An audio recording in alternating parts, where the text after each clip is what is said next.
Hello everyone, welcome back to a new video.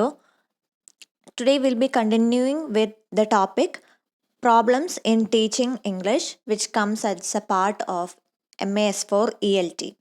So in the first part of the video, we were discussing some of the reasons which included problem in adapting, heterogeneous nature of classroom, over dependence on teachers, ignorance about technology, lack of interest and fear, lack of motivation, and the use of mother tongue.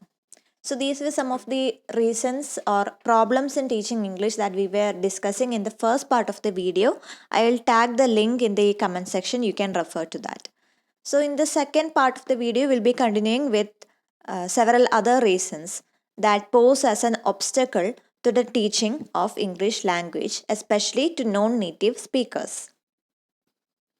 Okay, so let's start. Eighth reason ആയിട്ട് നമ്മൾ പറയുന്നത് lack of clear cut aim.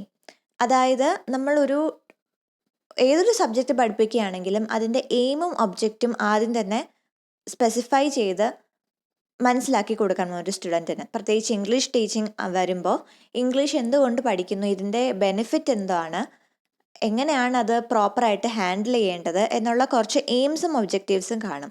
അത് വളരെ ക്ലാരിറ്റിയോടുകൂടി തന്നെ teacher first day തന്നെ സ്റ്റുഡൻസിന് പറഞ്ഞു കൊടുക്കേണ്ടതാണ്. കാരണം അങ്ങനെ ഒരു ആവശ്യം, എന്തുകൊണ്ടാണ് ഈ ഒരു സബ്ജക്റ്റ് പഠിക്കുന്നത്, ഇതുകൊണ്ട് എനിക്ക് എന്ത് പ്രയോജനമാണുള്ളത് എന്ന് സ്റ്റുഡൻറ്റ് മനസ്സിലാക്കുന്ന സന്ദർഭത്തിൽ മാത്രമേ ആ ഒരു സബ്ജക്റ്റിനോടൊരു ഇൻട്രസ്റ്റും അത് പഠിക്കാനുള്ളൊരു മോട്ടിവേഷനും ആ ഒരു സ്റ്റുഡൻറ്റിന് കിട്ടത്തുള്ളൂ.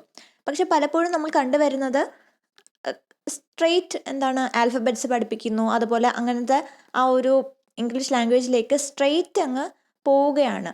വളരെ കുറച്ച് ടീച്ചേഴ്സ് മാത്രമേ ആ ഒരു എയിമും ഒബ്ജക്റ്റും ക്ലിയർ ആയിട്ട് പറഞ്ഞു വയ്ക്കുന്നുള്ളൂ. അപ്പോൾ ഈ ഒരു lack of clear cut aim ഇതുകൊണ്ടാണ് ഒരു പ്രോബ്ലമായി വരുന്നത്. The ninth reason is over crowded class room. ഒരു ക്ലാസ് റൂം എടുക്കുമ്പോൾ അതിൻ്റെ ഹെട്രോജീനിയസ് നേച്ചർ മാത്രമല്ല, ഒരുപാട് സ്ട്രെങ്ത് ഉള്ള അല്ലെങ്കിൽ നമ്പർ ഓഫ് സ്റ്റുഡൻസ് ഉള്ള ഒരു ക്ലാസ് റൂം ആണെങ്കിലും അത് ഹാൻഡിൽ ചെയ്യാൻ കുറച്ച് ബുദ്ധിമുട്ടായിരിക്കും. കാരണം ഒരുപാട് സ്റ്റുഡൻസ് ഉണ്ടെന്ന് മാത്രമല്ല, പല ബാക്ക്ഗ്രൗണ്ടിൽ നിന്ന് വരുന്നവരാണ്, പല നീഡ്സ് ഉള്ളവരാണ്, പല എബിലിറ്റീസ് ഉള്ളവരാണ്. അതിൻ്റെ അകത്ത് തന്നെ സ്ലോ ലേണേഴ്സ് ഉണ്ട്, ഫാസ്റ്റ് ലേണേഴ്സ് ഉണ്ട്, ആവറേജ് ലേണിംഗ് സ്പീഡ് ഉള്ളവരുണ്ട്. അപ്പോൾ അത്രയും വലിയൊരു ക്ലാസ് റൂം ആകുമ്പോൾ ടീച്ചറിന് ഒരുപക്ഷെ അത് ഹാൻഡിൽ ചെയ്യാനും എല്ലാ സ്റ്റുഡൻറ്റും ക്ലിയർ ആയിട്ട് തരുന്ന കോൺസെപ്റ്റ്സ് പഠിക്കുന്നുണ്ടോ എന്ന് നോക്കാൻ കുറച്ച് ഡിഫിക്കൽട്ടായിരിക്കും. So that's why the overcrowded classroom becomes a problem. The 10th reason is lack of competent teachers. അതായത് സബ്ജക്റ്റ് നോളേജ് ഉള്ള അല്ലെങ്കിൽ ഒരു ക്ലാസ് റൂം നന്നായിട്ട് ഹാൻഡിൽ ചെയ്യാൻ അറിയുന്ന ഒരു കോൺസെപ്റ്റൊക്കെ എങ്ങനത്തെ രീതിയിൽ പറഞ്ഞാൽ ആ ഒരു സ്റ്റുഡൻറ്റിന് എളുപ്പം മനസ്സിലാക്കാൻ പറ്റും എന്ന് ആ ഒരു അറിവില്ലാത്തൊരു ടീച്ചറാണെങ്കിൽ ഒരുപക്ഷെ ആ ഒരു സബ്ജക്റ്റ് ഹാൻഡിൽ ചെയ്യുന്ന രീതി തന്നെ വളരെ വ്യത്യാസമായിരിക്കും. ഒരു പ്രോപ്പറായിട്ടുള്ള രീതിയിൽ ആ സ്റ്റുഡൻറ്റിന് ആ ഒരു കോൺസെപ്റ്റ്സ് മനസ്സിലാകാൻ പറ്റണമെന്നില്ല. അപ്പോൾ അതുകൊണ്ടാണ് ലാക്ക് ഓഫ് കമ്പിറ്റൻറ്റ് ടീച്ചേഴ്സ് ഒരു പ്രോബ്ലം ആയിട്ട് വരുന്നത്. ഇതിൻ്റെ ഒരു റീസൺ നമ്മൾ കുറച്ചും കൂടി ഡീപ്പായിട്ട് നോക്കുകയാണെങ്കിൽ ആ ഒരു ടീച്ചർ ട്രെയിനിങ് പ്രോഗ്രാം തന്നെ എഫിഷ്യൻ്റ് ആയിരിക്കണം. അല്ലാത്ത പക്ഷം ഒരു നല്ലൊരു എഫിഷ്യൻ്റ് ആയിട്ടുള്ളൊരു ടീച്ചർ ആ ഒരു സ്പിയറിലേക്ക് വരാനുള്ളൊരു ബുദ്ധിമുട്ടുണ്ടാകും. സോ ഫസ്റ്റ് ആൻഡ് ഫോർമോസ്റ്റ് നമ്മൾ ചെയ്യേണ്ടത് ടീച്ചർ ട്രെയിനിങ് പ്രോഗ്രാംസ് ഇപ്പോൾ നിലവിൽ വളരെ ഔട്ട്ഡേറ്റഡ് ആണ് എന്നുള്ളൊരു ഒരു വാർത്തയാണ് വരുന്നത്, അല്ലെങ്കിൽ അങ്ങനത്തെ രീതിയിലാണ് പൊതുവേ ഒരു സംസാരം. അപ്പോൾ നിലവിലുള്ള പ്രോഗ്രാംസ് വളരെയധികം സ്റ്റാൻഡേർഡൈസ് ചെയ്യണം. അത് ഇപ്പോൾ ഔട്ട്ഡേറ്റഡ് ആണ്. പല കാര്യങ്ങളും ഇൻക്ലൂഡ് ചെയ്ത് നല്ലൊരു അപ്ഡേറ്റഡ് ആയിട്ടൊരു കരിക്കുലവും നല്ലൊരു അപ്ഡേറ്റഡ് ആയിട്ടുള്ള രീതിയിൽ ആ ഒരു ടീച്ചേഴ്സിനെ മോൾഡ് ചെയ്തെടുക്കുകയും വേണം. കാരണം ആ ഒരു ടീച്ചർ അത്രമാത്രം നോളജബിളും കമ്പിറ്റൻ്റ് ആണെങ്കിൽ മാത്രമേ ആ ഒരു സ്റ്റുഡൻറ്റിനും ആ ഒരു ബെനിഫിറ്റ് ഉണ്ടാകത്തുള്ളൂ. സോ അതാണ് lack of competent teachers. The next reason is inaccurate government policy. നേരത്തെ പറഞ്ഞ പോയിൻ്റായിട്ട് ഇൻ്റർകണക്ട് ചെയ്ത് വരുന്ന ഒരു കാര്യം തന്നെയാണ്. കാരണം നമ്മുടെ എഡ്യൂക്കേഷണൽ പ്രോഗ്രാംസിലും ഒരു ഇൻവോൾവ്മെൻറ്റ് വേണം, അല്ലെങ്കിൽ ഗവൺമെൻറ് പോളിസി, ഗവൺമെൻറ്റിൻ്റെ അറ്റൻഷൻ കൂടുതലും ഈ ഒരു എഡ്യൂക്കേഷണൽ പ്രോഗ്രാംസിൽ വേണം. ഇല്ലാത്ത പക്ഷം ഈ ഒരു എഡ്യൂക്കേഷൻ സിസ്റ്റം തന്നെ വളരെയധികം ബയസ്ഡ് ആവുകയും അല്ലെങ്കിൽ വളരെയധികം ഔട്ട്ഡേറ്റഡ് ആവുകയും ചെയ്യും. നമ്മുടെ പല സിലബസ് എടുത്ത് നോക്കുമ്പോഴും ഇപ്പോഴും നമ്മളുടെ കറണ്ട് സിനാരിയോ ആയിട്ട് നമുക്ക് റിലേറ്റ് ചെയ്യാൻ പറ്റുന്നില്ല. ഇപ്പോൾ ഒരുപാടധികം വർഷങ്ങൾക്ക് സംഭവിച്ചിട്ടുള്ള പല കാര്യങ്ങളും നമ്മുടെ സിലബസിൽ ഇൻക്ലൂഡഡ് അല്ല. അങ്ങനെ സംഭവിക്കുന്നതിൻ്റെ ഒരു ഡ്രോബാക്ക് എന്ന് പറയുന്നത് നമ്മളിപ്പോഴും പണ്ടത്തെ കാര്യങ്ങൾ പഠിക്കുന്നു, അത് തെറ്റാണെന്നല്ല. പക്ഷെ അതിൻ്റെ കൂടെ തന്നെ നിലവിൽ എന്തൊക്കെയാണ് സംഭവിക്കുന്നത്, നിലവിൽ എന്തൊക്കെയാണ് നമ്മുടെ സൊസൈറ്റിയിൽ മാറ്റങ്ങൾ വന്നിട്ടുള്ളത്, അതും കൂടി പഠിക്കാത്ത പക്ഷം നമുക്ക് ഈ ഒരു സെഞ്ചുറിയിൽ തന്നെ ആ ഒരു കാര്യങ്ങൾ മനസ്സിലാക്കി എടുക്കാനും അല്ലെങ്കിൽ അതിനെക്കുറിച്ച് കൂടുതൽ പഠിക്കാനും ബുദ്ധിമുട്ടായിരിക്കും. ഇംഗ്ലീഷ് ലാംഗ്വേജ് എടുക്കുകയാണെങ്കിൽ തന്നെ ലാംഗ്വേജിൽ തന്നെ ഒരുപാടധികം വ്യത്യാസങ്ങൾ വന്നിട്ടുണ്ട്, പുതിയ വാക്കുകൾ വന്നിട്ടുണ്ട്, ഗ്രാമറിൽ ചേഞ്ചസ് വന്നിട്ടുണ്ട്. അപ്പോൾ അങ്ങനത്തെ കാര്യങ്ങളെല്ലാം തന്നെ ഇൻക്ലൂഡ് ചെയ്തൊരു വളരെ അപ്ഡേറ്റഡ് ആയിട്ടുള്ളൊരു സിലബസ് ഇല്ലെങ്കിൽ ആ ഒരു ലാംഗ്വേജ് പ്രോപ്പറായിട്ട് ആ ഒരു സ്റ്റുഡൻറ്റിന് പഠിക്കാൻ പറ്റത്തില്ല. So that is why the inaccurate government policy becomes a problem in teaching of English. The 12th reason is faulty method of teaching. ഇത് നേരത്തെ ആ ഒരു ഇൻകമ്പറ്റൻറ്റ് ടീച്ചേഴ്സ് എന്നൊരു പോയിൻ്റായിട്ട് കണക്ട് ചെയ്ത് വരുന്നതാണ്. Because it feels like we are still stuck in the Elizabethan എറ.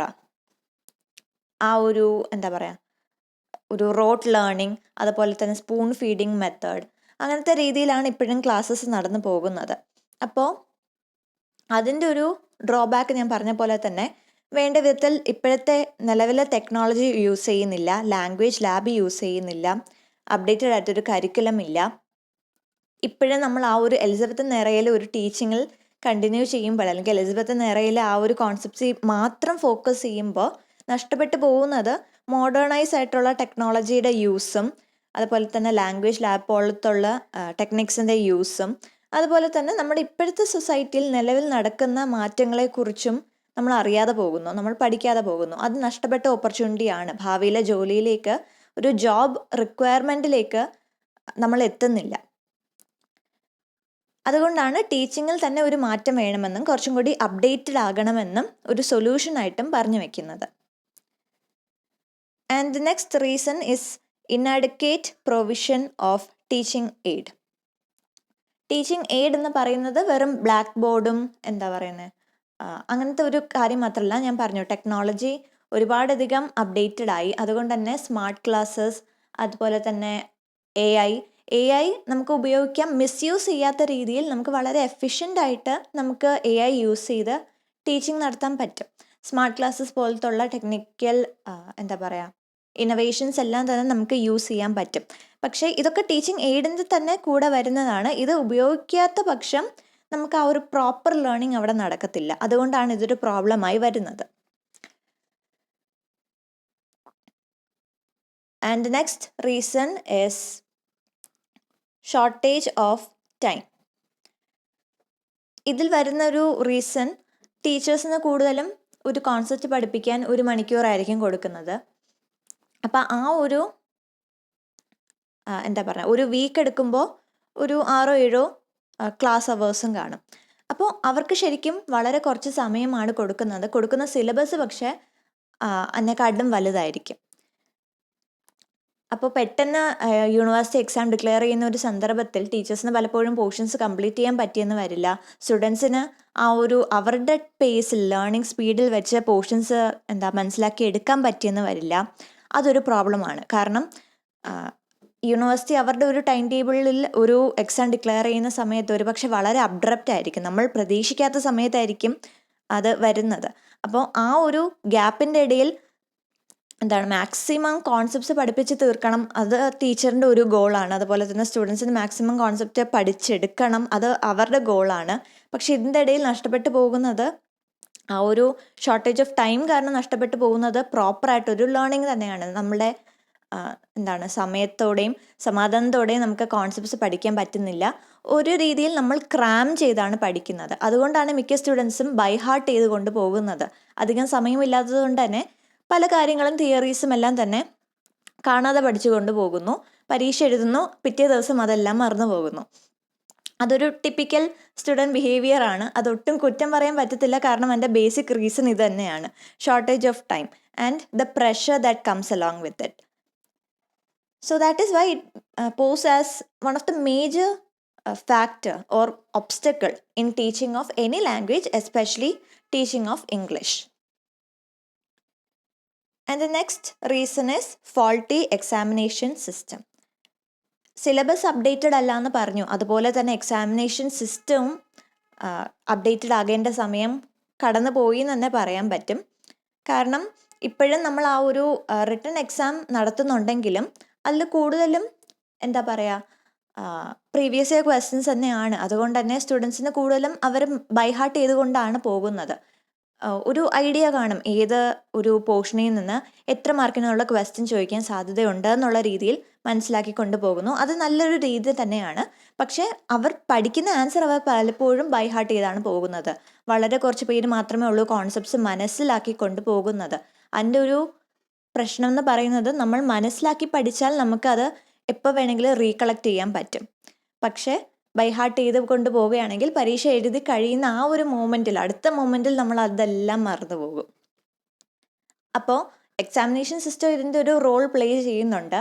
കുറച്ചും കൂടി അപ്ഡേറ്റഡ് ആയിട്ടുള്ള, കുറച്ചും കൂടി എന്താ പറയുക, കുട്ടികളുടെ critical analysis, critical thinking help ചെയ്യുന്ന, അവരെ അങ്ങനത്തെ രീതിയിൽ ചിന്തിച്ച് വളരെ ക്രിയേറ്റീവ് ആയിട്ടുള്ള രീതിയിൽ ഉത്തരം എഴുതാൻ പ്രേരിപ്പിക്കുന്ന രീതിയിലുള്ള ക്വസ്റ്റ്യൻസ് ചോദിക്കുകയാണെങ്കിലായിരിക്കും ഒരുപക്ഷെ അവർക്കത് ഓർമ്മയിൽ നിൽക്കുക, അല്ലെങ്കിൽ അവർ എത്രത്തോളം പഠിച്ചു എന്നുള്ളൊരു കാര്യം മെഷർ ചെയ്യാൻ പറ്റുന്നത് അങ്ങനത്തെ രീതിയിൽ ഒരു ക്വസ്റ്റ്യൻസ് ഫോം ചെയ്യണം.